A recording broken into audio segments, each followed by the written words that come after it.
செய்தியானது எப்படிப்பட்ட செய்தி? இந்த மார்க்கத்திற்குள்ளே நாம் இருக்க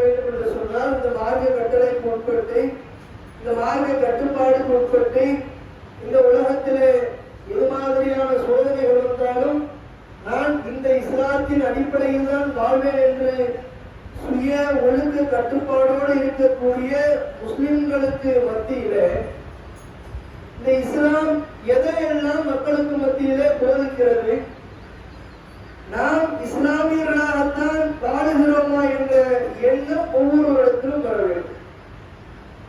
ஒரு இடத்துல நீங்கள் எதற்காக இஸ்லாமியர்களாக இருக்கிறீர்கள் என்று கேட்கப்படும் பொழுது பல மக்களிடத்தில் இருக்கக்கூடிய ஒரு செய்தி என்ன, எங்களுடைய வழித்தோன்றர்கள் இதன் அடிப்படையிலே வந்துவிட்டது.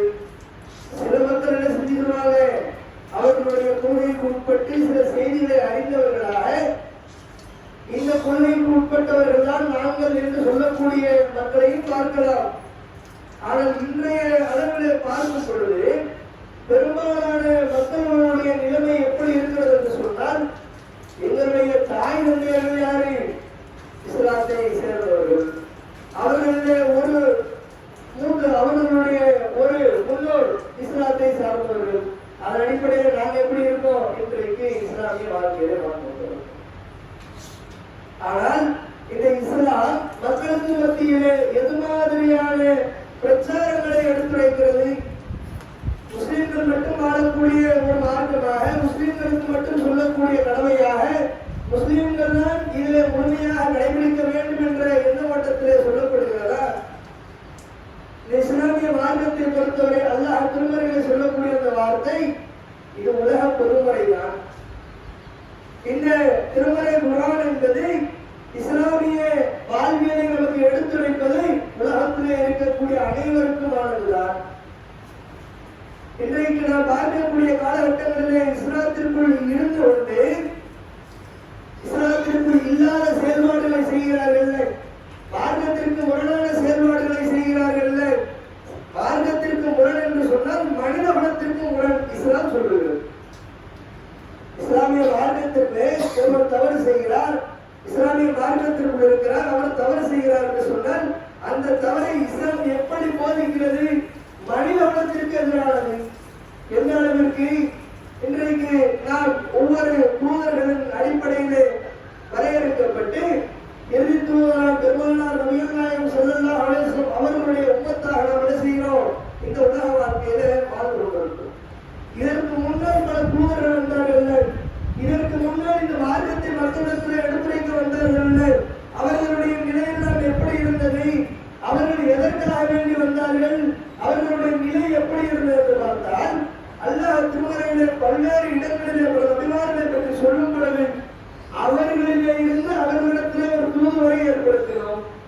அந்த சமுதாயத்திலே இருந்து எந்த சமுதாயத்திலே ஏராளமான அனாச்சாரங்கள் நடக்கிறதோ, எந்த சமுதாயத்திலே இந்த மார்க்கத்திற்கு முரணான பல்வேறு காரியங்கள் நடைபெற்றுக் கொண்டிருக்கிறதோ அந்தந்த சமுதாயம் அவர்களிடத்திலே இருந்து நாம் அவர்களுக்கு ஒரு தூதுவரை ஏற்படுத்தினோம். நமக்கும் அப்படிப்பட்ட தூதராக பெருமானார் நபிகள் நாயகம் ஸல்லல்லாஹு அலைஹி வஸல்லம் அவர்கள் கிடைத்திருக்கிறார். எந்த அளவிற்கு இன்றைக்கு நம்மால் இஸ்லாமிய மார்க்கத்தை உணர்ந்தவர்களால் இஸ்லாமிய மார்க்கத்தின் அடிப்படையிலே வாழ்ந்து கொள்ள வேண்டும், வாழ்ந்து மரணிக்க வேண்டும் என்ற எண்ண வட்டத்திலே இருக்கக்கூடியவர்களால் சில தவறுகள் சில மக்கள் செய்யக்கூடிய நம்மால் பார்க்க முடிகிறதா, நம்மால் ஜீரணிக்க முடிகிறதா, நம்முடைய உள்ளங்கள் ஏற்றுக்கொள்கிறதா? அப்படியே வெப்பி துடிக்கிற உள்ளம் மனசு அப்படியே பிரம்மாண்டமாக ஏதேனும் ஒன்று செய்துவிட வேண்டுமே. இந்த உருவாக்கத்தில் இவ்வளவு மிகப்பெரிய அனாச்சாரங்கள் உரையாடி போய் கிடக்கின்றதே, நாம் எதையாவது செஞ்சுவிட வேண்டுமே. எந்த அளவிற்கு பெருமை இன்றைக்கு பொதுவாக எடுத்துக்கொள்ளலாம். ஏற்பாடு என்று சொன்னாலே தர்காவுக்கு மாத்திரம்தான் இஸ்லாமிய மார்க்கம் கருத்தை எடுத்துரைக்கிறார். அழகான சின்ன சின்ன விஷயங்களை உபதேசம் செய்கிறது. எப்படி அந்த தூதுவரை அல்லாஹ் அந்த மக்கத்தில் மனிதர்களுக்கு ஏற்படுத்தினால் அவர்களுடைய நிலையை பார்க்கும் பொழுது, அவர்களுடைய வரலாறுகளை பார்க்கும் பொழுது ஏராளமான அனாச்சாரங்கள் இருந்ததாக இருக்கிறது. எந்த அளவிற்கு திருமண நிலைப்பாடு எடுத்துக்கொண்டாலும் பல எண்ணிக்கை அடிப்படையில் அவர்களுடைய திருமண உடன்படிக்கை நிலைப்பாடுகள் இருக்கிறது. சாதாரண பண்ணக்கூடிய ஒரு திருமணம் இல்லை, ஒருத்தரை 2 மனைவிகளை வைத்துக் கொள்ளலாம் என்ற ஒரு நிலையில் இருக்கக்கூடிய திருமணம்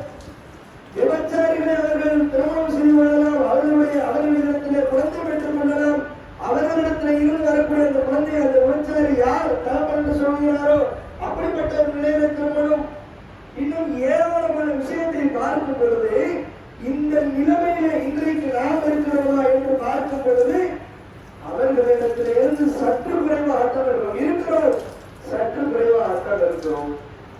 எந்த அளவிற்கு அல்லாஹ் திருமறையில சொல்லக்கூடியதை நாம் ஒவ்வொருவரும் புரட்டி பார்க்க வேண்டும். இன்றைக்கு வாழக்கூடிய இஸ்லாமியர்கள், முஸ்லிம்கள் இந்த இடத்தை நாம் பரிசீலித்து பார்க்க வேண்டும். நாம் இஸ்லாத்தின் அடிப்படையிலே வாழப்படுமா? ஏன் அல்லாஹ் அந்த சமுதாயத்திலிருந்து ஒரு தூதரை ஏற்படுத்தினால் அந்த தூதரிடத்தில் இருந்து பல்வேறு செய்திகளை மக்களுக்கு மத்தியில என்ன செய்யறார்? சொல்லிக்கிட்டே இருக்கிறார். தூதர் சொல்லிக்கிட்டே இருக்கிறாரு, உபதேசம் பண்ணிக்கிட்டே இருக்கிறாரு. எந்த அளவிற்கு நீ உங்களுடைய வாழ்க்கையில உன்னுடைய உடலுக்கு தீங்கு தரக்கூடியதை கூட என்ன செஞ்சிடாத, செய்துவிடாத. நாம் இன்றைக்கு பார்க்கிறோம்ல, காலணிகள் அணியாமல் சிலர் செல்லுகிறோம், காலணிகளை அணிந்து செல்கிறோம். நாம் நினைச்சுக்கிட்டு இருக்கிறோம் 500 ரூபாய்க்கும் 1000 ரூபாய்க்கும் வாங்கக்கூடிய அந்த காலனி நம்மை இந்த உலக வாழ்க்கையில வெட்டிகாக்கப்படுகிறது. 1 ரூபாய்க்கும் செருப்பு இருக்கு, 1000 ரூபாய்க்கும் 2000 ரூபாய்க்கும் செருப்பு இருக்கு. அவ்வளவு உயர்தரமான காலணிகளை வாங்கி நாம் காலணிகளை போட்டுக்கொண்டு செல்கிறோம்ல. எந்த அளவிற்கு இந்த காலணிகளை பார்க்க ஊக்கப்படுத்துகிறது என்று சொன்னால், இன்றைய அறிவியலோடு ஒப்பிட்டு பார்க்கும் பொழுது, இன்றைய அறிவியல் ஆராய்ச்சியாளர்கள் மருத்துவர்கள் சொல்லும் பொழுது, காலனி போடாமல் சில காலம் ஒரு மனிதன் அவருடைய நடையை நடந்து கொண்டே இருந்தார் என்று சொன்னால் அவனுக்கு சில வியாதிகள் வருகிறது. காலனி போடாமல் அவன் இந்த உலகத்தில் நடமாடுகிறார் என்று சொன்னால் அவனுக்கு சில நோய்கள் வருகிறது. இன்னும் குறிப்பாக சொல்ல வேண்டும் என்று சொன்னால், நம்மளால் சர்வ சாதாரணமாக சிறுவர்களிடமிருந்து ஏதாவது இடத்துக்கு வெளியில போறோம், ஒரு அலட்சியமாக செய்யக்கூடிய ஒரு செய்தி, செருவில் கிடைக்கிறவங்க செருவில் கிடைக்கக்கூடிய விஷயத்தை பற்றி சொல்லும் பொழுது, ஏதேனும் ஒரு மருத்துவமனைக்கு போய் டெஸ்ட் எடுக்க போறோம், உடனடியாக நம்மகிட்ட என்ன செய்யலாம், டெஸ்ட் எடுத்து செருவில் டெஸ்ட் எடுத்துருவாங்க. உங்களுக்கு என்ன நோய் இருக்குன்னு நம்ம என்ன செய்யணும், கண்டறியணும். பல இடங்கள்ல பார்த்துருப்போம். இருந்தாலும் கூட மார்க்கம் 1400 ஆண்டுகளுக்கு முன்னால் பெருமானார் நபிகள் நாயகம் ஸல்லல்லாஹு அலைஹி வஸல்லம் அவர்கள் மூலமாக எடுத்திருக்கிறது. நீங்கள் சிறுநீர் கழித்து விட்டால் என்ன செய்யணும்? உங்களுடைய அந்த துவாரத்தை நீங்கள் கழுவி விட வேண்டும், அந்த உறுப்பை நீங்கள் சுத்தம் செய்து விட வேண்டும். எவ்வளவு அழகான உணர்வை பாருங்கள். சின்ன சின்ன விஷயமாக இருக்கு. இதெல்லாம் செஞ்சாதான் நம்ம யாரை முஸ்லீமாக இருக்க முடியும். இவ்வளவு இலகுவா இருக்கக்கூடிய இந்த வாழ்க்கையில அல்லாஹ் மிகப்பெரிய ஒரு சிரமத்தை இந்த உலக வாழ்க்கையில் பார்க்கும் பொழுது, மறுமையில இந்த உலக வாழ்க்கையில சிரமத்தை அனுபவிச்சோம்னா மறுமையில மிகப்பெரிய ஈஸி. இந்த உலக வாழ்க்கையில பார்க்கும் பொழுது பிற மக்களிடத்துல எந்த அளவிற்கு அது இருக்கிறது, நம்ம இடத்துல எந்த அளவிற்கு இருக்கிறது என்பதை நாம் உணர்ந்து கொள்ள வேண்டும். அல்லாஹ் மக்கத்து மனிதர்களை பல்வேறு இடங்களிலே திருமறையில் ஒப்பிட்டு காட்டுகிறார். மக்கத்து மனிதர்களுக்கு ஏன் சொல்கிறது என்று சொன்னால், அல்லாஹ் திருமறையிலே சொல்லக்கூடிய அந்த வார்த்தை எப்படி இருக்கிறது, அவர்களை அல்லாஹ் எப்படி சொல்கிறார்? மக்கத்திலே வாழ்ந்தார்கள், மக்காவாசிகள் என்று சொல்லலாம், மக்காவிலே வாழ்ந்த குறைசிகள் என்று சொல்லலாம், அன்சாரிகள் என்று சொல்லலாம். பல்வேறு வசனங்களிலே ஏன் சொல்லியிருந்தாலும் கூட அல்லாஹ் என்ன செய்கிறார்? சில விஷயத்தின் மூலமாக அவர்களிடத்திலே கேள்வி இருப்போம். திருமறை வசனத்தில் நம்மிடத்திலே பாடம் இருக்கிறது. நாம் எந்த அளவிற்கு அவர்களோடு நம்ம ஒப்பிட்டு பார்க்கிறது எப்படி இருக்கிறோம்? அல்லாஹ் திருமறையிலே சொல்லி காட்டுகிறான், வானங்களையும் பூமியையும் படைத்தவனும் சூரியனையும் சந்திரனையும் தன் கட்டுப்பாட்டில் வைத்திருப்பவனும் யார் என்று அவர்களிடம் நீ கேட்டால் அல்லாஹ் என்றுதான் கூறுவார்கள். அப்படியாயின் எவ்வாறு அவர்கள் திசை திருப்பப்பட்டிருக்கிறார்கள் என்ற ஒரு கேள்வியை கேட்கிறான். இன்றைக்கு நம்ம இடத்துல கேட்கப்படக்கூடிய அந்த கேள்வி, யார் வானத்தை படைச்சா, யார் சூரியனை படைச்சா, யார் சூரியனை மறைவிக்கிறா, யார் இந்த உலகத்தை சுற்றி வர செய்கிறா என்று பல கேள்விகளுக்கு நம்மிடத்துல இருக்கக்கூடிய மிகப்பெரிய பதில் என்ன தெரியுமா? அல்லாஹ். மாற்று கருத்தே கிடையாது. அல்லாஹ்வை தவிர யாராலும் இதை செஞ்சுவிட முடியாது, இதை செய்துவிட முடியாது. அதே நேரத்திலே மழையை தருவன் யார்? அல்லாஹ் திருமறையிலே கேட்கிறார். மக்களுக்கு மனிதர்களை பார்த்து அல்லாஹ் கேட்க சொல்கிறார். அவர்கள் சொல்லுவார்கள் அல்லாஹ்வே என்று சொல்லுவார்கள். மனிதர்களை படைத்தது யார் என்று அவர்களிடத்திலே கேளுங்கள், அவர்கள் அல்லாஹ் என்று சொல்லுவார்கள். ஏராளமான விஷயங்களை இறைவன் என்ன செய்கிறார்? எடுத்து போடுறான், ஒவ்வொரு வசனமா போடுறான். அரசினுடைய அதிபதி யாரு? உங்களை எல்லாம் படைத்து நிர்ணயிக்கக்கூடிய யாரு? அல்லாஹ்.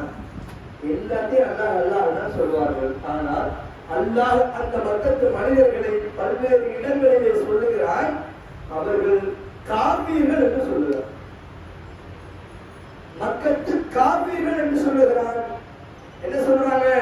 வானத்தை படைச்சது யாரு? பூமியை படைச்சது யாரு? அல்லாஹ் தான். சூரியனை படைச்சது யாரு? அல்லாஹ் தான்.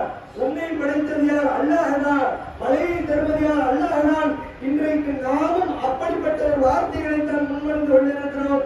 அல்லாஹ் அல்லாஹ் அல்லாஹ்வை தவிர யாரும் இல்லை என்ற வார்த்தையோடு நாம் செய்கிறோம் முன்படுத்திருக்கிறோம். ஆனால் அல்லாஹ் அதை பற்றி அவர்கள் அப்படித்தான் சொல்வார்கள் என்று சொல்லிவிட்டு அவர்கள் காவியர்கள் என்று சொல்கிறார். நாம் நம்முடைய நிலையை எப்படி பார்க்க வேண்டும்? எதன் காரணமாக அல்லாஹ் அவர்களை காவியர் என்று சொல்லுவார்? இதன் காரணமாக அவர்கள் அல்லாஹ்வை நம்புகிறார்கள், அவர்கள் காப்பீர்கள் என்று அல்லாஹ் உத்தரவிடுகிறார் என்று சொன்னால் அவர்களுக்கும் அவர்களுடைய வாழ்க்கையிலே நடைபெறக்கூடிய நிகழ்வுகளுக்கும் இன்றைய காலகட்டத்திலே நாம் சமூக மக்கள் இந்த உலகத்திலே வாழும் பொழுது அல்லாஹ்தான் என்று சொல்லிவிட்டு அல்லாஹ்வை தவிர்த்து பல்வேறு நிலைகளை எதிர்கொண்டிருக்கிறார்கள். அவர்களுக்கும் இவர்களுக்கும் என்ன ஒரு வித்தியாசம்? பேரளவில் என்ன சொல்லிடுறேன். உதாரணத்துக்கு வச்சுக்கிறோங்க, பெருசா போகலன்னா கூட வருடந்தோறும் என்ன செஞ்சிருக்கு, நம்ம பகுதியில சந்தனக்கூடு விழா நடைபெற்றுக் கொண்டிருக்கிறது. சந்தனக்கூடு விழாவினுடைய நிகழ்வை பார்க்கும் பொழுது ஒவ்வொரு நிகழ்வாக நடக்கும். எங்களுடைய பகுதிகளில் நேற்றைய முன்தினம் ஆரம்பிச்சாங்க கொடியேற்றம்.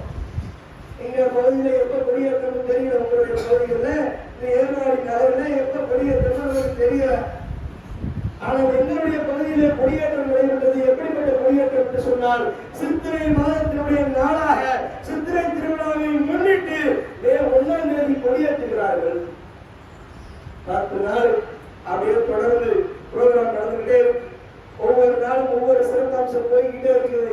இரவு ஆடவன் பாடல், கச்சேரி, பாட்டு கச்சேரி, மிகப்பெரிய ஒரு நாடகம், சர்க்கஸ், எல்லாம் லைட் எல்லாம் என்ன செய்யுது, ஒரு 14ஆம் தேதி வரைக்கும் எங்க ஊரை பக்கம் நடக்க போகுது. எங்க நடக்கிறது சொன்னா வைகை ஆற்றில் அவர்களுடைய நம்பிக்கையின் அடிப்படையில் இந்து மதத்தவர்கள் எதை பின்பற்றுகிறார்களோ அவர்களுடைய நம்பிக்கையின் அடிப்படையில் அவர்கள் ஆற்றிலே அழகர் இறங்குகிறார் என்ற திருவிழாவை கொண்டாடுகிறார். இன்றைய நேரத்தில் நாம் கவனிக்கக்கூடிய விஷயம் என்னவென்று சொன்னால், நம் பகுதியிலும் என்ன செய்யுது, கொடியேற்றம் சமூக எங்களுக்கு நினைவேற்றம் நிறைய தெரியுங்க. நினைவேற்றம் பற்றி என்ன நிறைய பார்த்தோம், நிறைய பேசிட்டோம். எங்களால் அப்படி சொல்லாது, எங்க சொல்லாது, ஒவ்வொருவரும் சிந்தித்திருப்பார்கள்.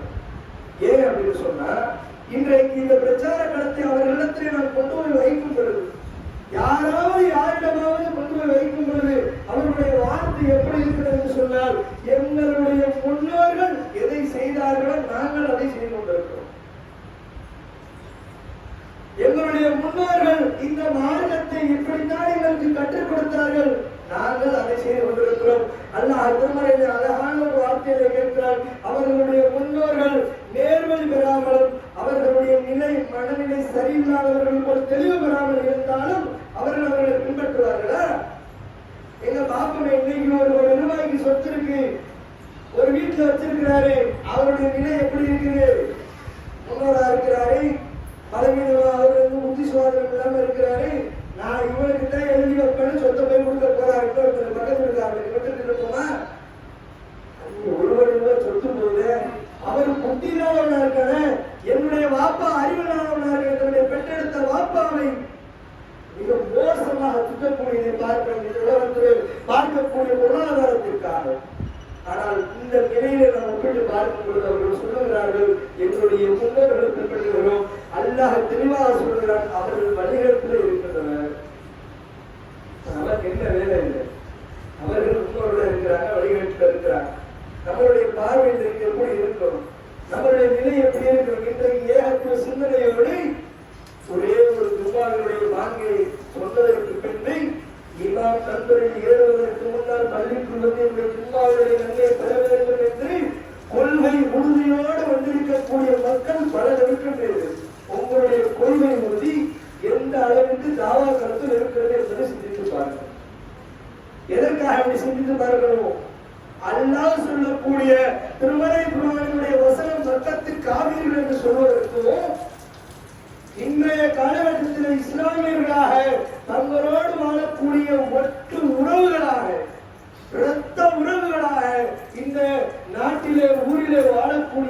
மக்கள் காபீர்களாக சென்று கொண்டிருக்கிறார்கள். நம்மளுடைய தாவாக்கள் அவர்களை எந்த அளவிற்கு தாக்கத்தை ஏற்படுத்தியிருக்கிறது சொல்லலாம். பேருக்கு வேண்டுமானால் சொல்லிக் கொள்ளலாம். இப்படி உள்ள பல மக்கள் என்ன செய்யறார், உள்ளூர்கள் தனியாக போவதில்லை. எப்படி மக்களுடைய கூட்டம் கூடும், பிறகு என்ன நடைபெற்றுக் கொண்டிருக்கிறது, அவர்கள் செய்து கொண்டிருக்கிறார்கள். காசியங்களுடைய பிழைப்பு இதன் மூலமாக நாங்கள் வருமானம் ஈட்டுகிறோம். அவர்களுடைய வருமானம் நரகிலே போட்டு எரிக்கப்படக்கூடிய வருமானமாகத்தான் அவர்களுக்கு இந்த வருமானம் வந்து இருக்கும். சிந்திச்சு பாருங்க, அதே நேரத்தில் அவர்களுடைய நிலையை இவர்கள் அறியாதவர்களாக எப்படி அல்லாஹ்வுடைய தூதரை அறியாமை காலத்திலே மக்கள் தவறு செய்து கொண்டிருந்தார்களோ அந்த மக்களை திசை திருப்பதற்காக, அவர்களுக்கு ஞானத்தையும் மார்க்கத்தையும் எடுத்துரைப்பதற்காக இறைவன் திருமறையிலே சொல்வதை போன்று அல்லாஹ்வுடைய தூதரை ஒரு சமுதாயத்திற்கு ஏற்படுத்தி இருக்கிறானோ, இன்றைக்கு நம்மளிடையே இருக்கக்கூடிய மிகப்பெரிய கடமை இவர்களிடத்திலே சொல்லக்கூடிய திருமறை குர்ஆனிலே இருக்கக்கூடிய ஞானத்தை தெளிவுபடுத்துவது. நாம நம்புறோம்ல, நாம நம்புறது உண்மைதானே, என்னுடைய தாய் என்னுடைய தகப்பன் இவர்கள் தான் என்று நம்பக்கூடிய அந்த நிலையிலே நாம் கொள்கையை உறுதியோடு கொடுத்திருக்கிறோம். மாற்றங்கிறதே கிடையாது. லா இலாஹ இல்லல்லாஹ், வணக்கத்திற்குரியவன் அல்லாஹ்வை தவிர யாரும் இல்லை. மக்கத்து காவியர்கள் இன்றைக்கு சிறு சிறு சிலைகளை வழங்கினார்கள். இன்றைக்கு நம்மிடத்திலே வாழக்கூடிய, நம்மோடு வாழக்கூடிய பல மக்கள் சிறு சிறு தர்காக்களை வழிபட்டுக் கொண்டிருக்கிறார்கள். சொல்லியிருப்போம் சில நேரத்தில் சொல்லுவாங்க, நாங்க வேற யாரிடத்துல கேட்கிறது, எங்களுக்கு நீங்க என்ன செஞ்சிருக்கீங்க, சிறிது மார்க்கத்தை தெரிஞ்சிருக்கிறீங்க, கொஞ்சம் ஓதி இருக்கிறீங்க, உங்களுடைய நிலையை பார்க்கும் பொழுது எங்களுக்கு சந்தோஷமா தான் இருக்குது. எங்களுக்கு தெரியலையே, நாங்க யாரிடத்துல போய் கேட்கிறது, நாங்கள் எதை வைத்து தெரிந்து கொள்வது என்று சில மக்கள் கேட்கும் பொழுது அவர்களுக்கு முழுமையாக இந்த மார்க்கத்தை எடுத்து வைப்பதற்கு தங்களுடைய உள்ளம் தயங்குகிறது. காரணம் என்ன, சில நேரத்தில் உறவுகளாக இருக்கிறார். ஒரு நேரம் இருந்தது, 20-30 ஆண்டுகளுக்கு முன்னால் இருந்தது. பெருமானார் எப்படி மக்களத்தில் இருந்து மதீனாவிற்கு விரட்டி அடிக்கப்பட்டார்கள், எந்த கொள்கையை மக்களுக்கு மத்தியிலே பிரகடனப்படுத்தி அந்த கொள்கையை தங்களுடைய வாழ்க்கையிலே உறுதியாக நிலைநிறுத்தினார்களோ அப்படிப்பட்ட காலம் சில ஆண்டு காலங்களுக்கு முன்னால் இருந்தது. இதை எண்ணிப்பார்கள்.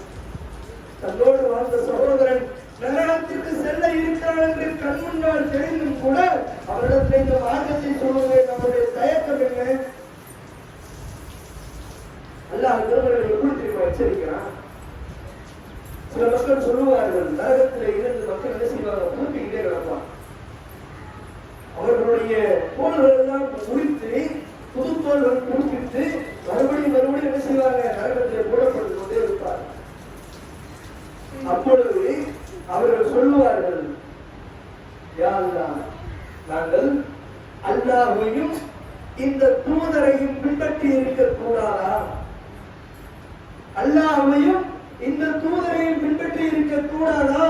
நாங்கள் எங்கள் முன்னோர்களையும் எங்கள் பெரியார்களையும் பின்பற்றி விட்டோமே, அவர்கள் எங்களை வழிகெடுத்து விட்டனரே, அந்த முன்னோர்களோடு அந்த பெரியார்களோடு வழிகெடுத்த அந்த கூட்டத்தோடு நாம் இருக்க வேண்டுமா? மீண்டும் கேட்பார்களா? அவர்களை 2 மடங்கு என்னை எப்படி இந்த நரகத்திலே போட்டு வேதனைப்படுத்துகிறாயோ, இந்த நரகத்திலே என்னுடைய உடம்பை எப்படி வற்புறுத்துகிறாயோ, இதை போன்று 2 மடங்கு அவர்களையும் வேதனைப்படுத்த, அவர்களை நரகத்திற்கு கொண்டு போய் சேரு. நல்லா விளைவிக்கிறோம். நாம நமக்கு தெரிஞ்ச செய்தியை பிறகு சொல்லலைங்க. இந்த பிரார்த்தனை நமக்கு உண்டான பிரார்த்தனை. என்ன நிலைமை, நாம தெரிஞ்சுக்கிட்டோம், தரிகாக்கு போகாதுன்னு ஒருத்தர் சொல்றதுக்கு நம்ம தயங்கணும் அப்படின்னு நினைச்சா இந்த பிரார்த்தனை நமக்கு உண்டான பிரார்த்தனை. நாம தெரிஞ்சுக்கிட்டோம். தெரிஞ்சுக்கிட்ட மக்களுக்கு சொல்ல வேண்டிய நிலைமை என்ன? நாமும் அவர்களில் இருக்கக்கூடிய முன்னோர்கள் தான், நாமும் அவர்களிடத்தில் இருக்கக்கூடிய பெரியார்கள் தான். இங்க மட்டும் பேசுவோம்.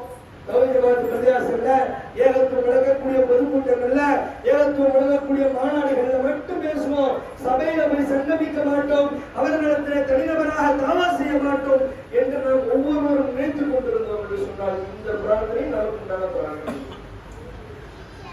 நினைத்திருக்கூடிய சகோதரர்கள், சில மக்கள் என்ன செய்யறாங்க, வழிகட்ட நிலைகளை போய் கொண்டுதான் இருக்கிறாங்க, தெரியாம போயிட்டு இருக்கிறாங்க. நபிகள் நாயகம் ஸல்லல்லாஹு அலைஹி வஸல்லம் அவர்களுக்கு மார்க்கம் தெரியாமத்தான் இருந்தது.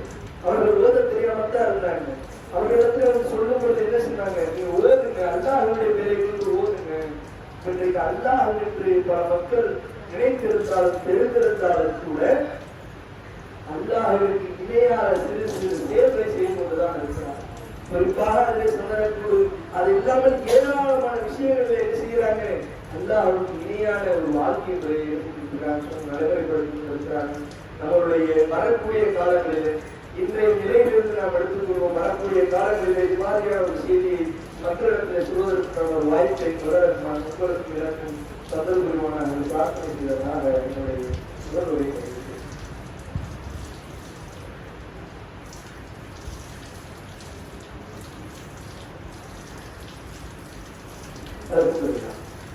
கணியத்திற்குரிய சகோதரர்கள். அப்போ இஸ்லாமும் சமுதாயமும் என்ற நிலையை பார்க்கும் பொழுது அனைவருக்குமான ஒரு பொதுமுறையாகத்தான் திருமுறை இருக்கிறது. அனைவரிடத்திலும் கொண்டு போய் சேர்க்கக்கூடிய கடமை நம் தெரிந்த ஒரு ஒவ்வொரு இடத்திலும் இருக்கிறது. அதே நேரத்திலே சில நபிமார்கள் பல ஆண்டு காலம் வாழ்ந்தார்கள். குறிப்பாக நபிகள் நாயகம் ஸல்லல்லாஹு அலைஹி வஸல்லம் அவர்களுக்கு அவர்களுடைய வாழ்க்கை காலம் 63. அதிலும் அவர்களுடைய இந்த ஏகத்துவ பிரச்சாரத்தினுடைய நிலையினுடைய காலம் என்பது தூராக வந்ததற்கு பிறகு 23 ஆண்டு காலம் இந்த உலகத்திலே பணிபுரிந்தார். ஆனால் நாம இன்றைக்கு எதை நினைக்க வேண்டும் என்று சொன்னால், நம் கண்முன்னே பல மக்கள் இந்த உலகத்தை விட்டு பிரிவதை பார்த்து கொண்டுதான் இருக்கிறோம். எந்த அளவிற்கு தன்னுடைய சகோதரனாக, தன்னுடைய தாயாக, தந்தையாக, குழந்தையாக, உற்றார் உறவினராக, சொந்த பந்தம் என்று சொல்லக்கூடிய அண்டை வீட்டுக்காரர் என்று சொல்லக்கூடிய அனைவரையும் என்ன செய்வோம் பார்க்கிறோம். கிட்டத்தட்ட பல ஜனாசாக்களை நாம் பார்த்திருப்போம். இந்த ஜனாசாக்கள் எல்லாம் நமக்கு தரக்கூடிய ஒரு பாடம் என்னவென்று சொன்னால், நான் முன் சென்று விட்டு நீங்கள் பின்னே செல்ல இருக்கிறீர்கள், நாம் என்ன செய்ய போறோம், நிச்சயமாக நீங்கள் போவது எந்த ஒரு மாற்றங்களுக்கும் கிடையாது. ஆனால் இந்த இஸ்லாமிய மார்க்கத்தை இந்த சமுதாயத்திற்கு தெளிவுபடுத்தக்கூடிய ஒரு வாய்ப்பை இறைவன் நமக்கு தந்திருக்கின்றார். உலகத்தில் உயிரோடு தான் வாழ்ந்து கொண்டிருக்கிறோம். நபிகளாருக்கு 23 ஆண்டு காலத்தான் அந்த தூதுத்துவத்தை சொல்லக்கூடிய ஒரு வாய்ப்பு கிடைத்தது. 1400 ஆண்டுகளாக 23 ஆண்டு கால வாழ்க்கை பயணம் இன்றைக்கும் நம்மை எந்த ஒரு நிலையிலும் பால்படுத்தி விடாமல் நம்மை பக்குவப்படுத்திக் கொண்டிருக்கிறது என்று சொன்னால், நாம் வாழக்கூடிய ஒவ்வொரு நிலையும், ஒவ்வொரு நிமிடமும், ஒவ்வொரு மணி நேர அவகாசமும் இறைவன் இந்த உலகத்தில் வாழக்கூடிய காலகட்டத்தில் நீ பிறருக்கென ஏதேனும் செய்ய வேண்டும். சொல்றாங்க, நீ எதை விரும்புகிறாயோ அதை உங்களுடைய சகோதரனுக்கு விரும்பு. நான் ஏகத்துவ மார்க்கத்தை விரும்புகிறேன், ஏகத்துவ உறுதியாக இருக்க விரும்புகிறேன். அதிலே உறுதியாக பல்வேறு நிலைகளிலே அல்லாஹ்வுடைய தூதர் காட்டித்தராத எதையும் செய்துவிட மாட்டேன் என்ற நிலையோடு உறுதியாக இருக்கும் பொழுது நமக்கு இது ஒரு வாய்ப்பாக இருக்கிறது. பல மக்கள் அறியாமத்தான் இருக்கிறாங்க. நாம நினைச்சிட்டு இருக்கிறோம், அவங்க என்ன செய்யறாங்க, சரியாதுன்னு சொன்னா எதுவுமே பேசிக்கிற மாட்டேங்கிறாங்க. பல மக்களை பார்க்கலாம். ஏன் அல்லாஹ்வுடைய தூதருடைய காலம் அறியாமை கால மக்களிடத்தில் இருந்து அவர்களுக்கு ஞானத்தையும் அவர்களுடைய வாழ்க்கை முறையும் பக்குவப்படுத்துகிறது என்ற அந்த திருமறை வசம் வரக்கூடியதற்கான காரணம் என்ன? அப்படித்தான் மக்கள் இருப்பாங்க. மனிதர்கள் பலவீனமானவர்கள் தான். மக்கள் பலவீனமாகத்தான் படைக்கப்பட்டிருக்கிறார்கள், மாற்றிருக்கிறது கிடையாது. இந்த நேரத்தில் இருந்து நாம் பதிவு செய்து கொள்ள வேண்டும். நமக்கு வாழக்கூடிய ஒவ்வொரு நேரமும் மிகப்பெரிய இயக்கம் இருக்கக்கூடிய வாய்ப்பு. இந்த வாய்ப்பை பயன்படுத்தி நமக்கு தெரிந்த மார்க்க உபதேசத்தை, குறிப்பாக தர்காக்களில் செல்லக்கூடிய மக்கள் அறியாமை காலத்தில் இருக்கிறார்கள் என்று சொன்னால் அவர்களை தேடி கண்டறிந்து பக்கத்து வீட்டுக்காரராக இருப்பாங்க. நிச்சயமா யாராலும் மறைக்கவே முடியாது. பக்கத்து வீட்டுக்காரராக இருப்பாரு. அவர் என்ன செய்வாரு, தர்காக்கு சந்தர்ப்பத்துக்கு போகத்தான் செய்யறாரு, கந்தூரிக்கு போகத்தான் செய்யறாரு. எங்க பார்ப்போம், விளையாட்டு போக நீ போப்பா கிளம்பிப்போ அப்படி சொல்லலாம். நீ போனால் நரகத்தில் கண்டிக்கப்படுவாய் என்று அவரிடத்தில் உறுதியாக சொல்லி இருக்கிறோமா? சொல்ல முடியல. நாமும் பலவீனமாக இருக்கிறோம். அப்போ நமக்கு கிடைக்கக்கூடிய இந்த வாய்ப்பை பலப்படுத்திக் கொண்டு நாம் வாழக்கூடிய ஒவ்வொரு மொழியும் இந்த மார்க்கத்திற்காக வேண்டி வாழ்ந்து அதன் அடிப்படையில் மறுமையிலே நல்ல ஒரு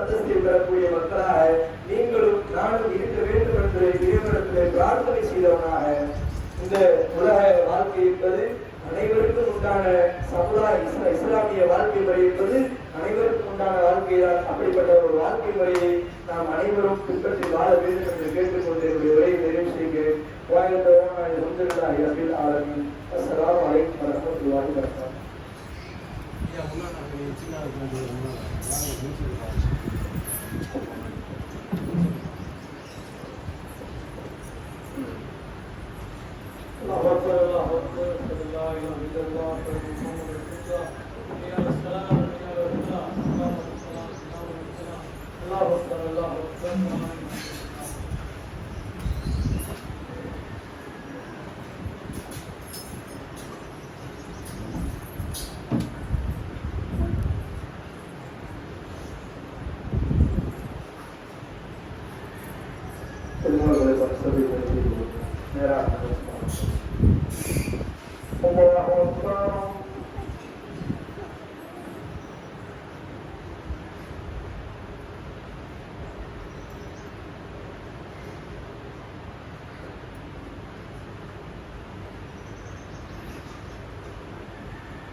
بسم الله الرحمن الرحيم. الحمد لله رب العالمين الرحمن الرحيم مالك يوم الدين إياك نعبد وإياك نستعين اهدنا الصراط المستقيم صراط الذين أنعمت عليهم غير المغضوب عليهم ولا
صراط الذين أنعمت عليهم غير المغضوب عليهم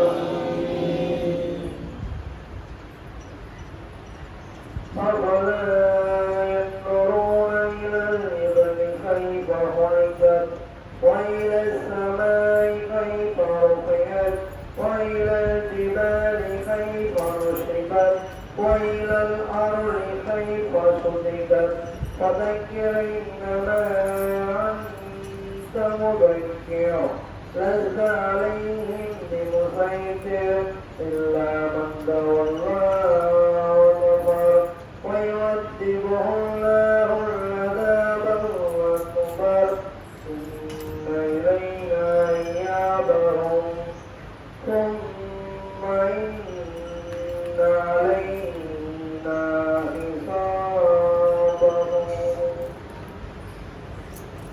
وهم سمع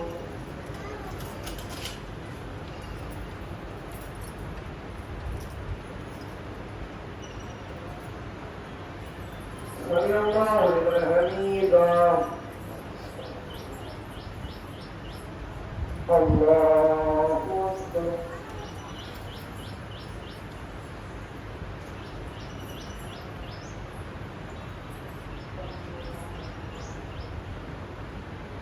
الله أكبر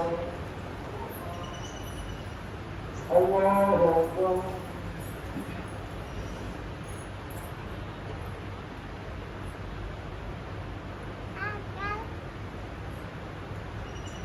الله أكبر